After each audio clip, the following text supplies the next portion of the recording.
All right, let's look at number 5 from Friday's worksheet. Integral from 2 to 4 of x minus 9.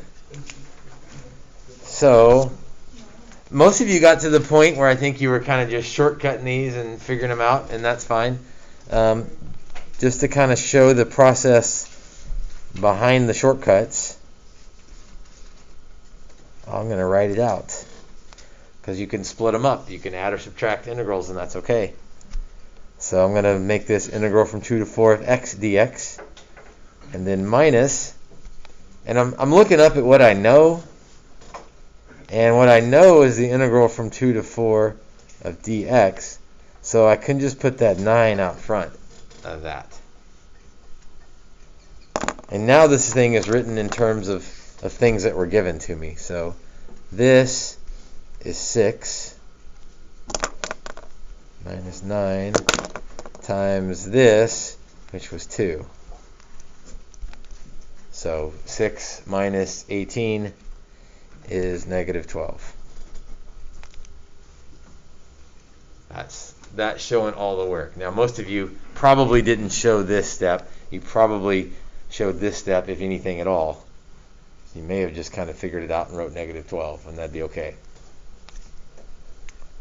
Any other questions from that worksheet? Nick? 17. Number 17. Yeah, 17's different than the others. So we're given the integral from negative 1 to 1 and from 0 to 1. And this wants negative 1 to 0. Okay, maybe a picture.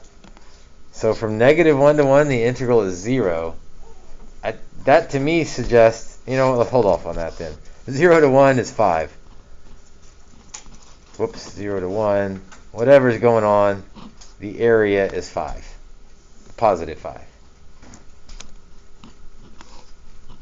But from negative 1 to 1, the area is 0.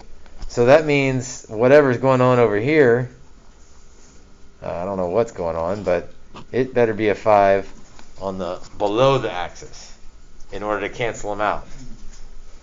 So the integral from negative 1 to 0, that's kind of what I just drew.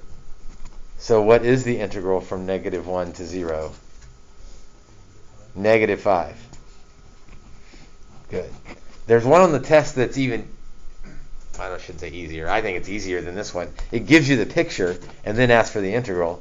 And so even though the picture is labeled positive because we're labeling the area, because the area is positive, the integral is negative because it's below. So be careful. It's not a hard problem on the test. It just, the only thing you've got to recognize, it just starts out basically with this given information. So you have to know that if the area is below the axis, that means it's a negative integral. So again, area versus integral, not exactly the same thing, but close. What else from this worksheet?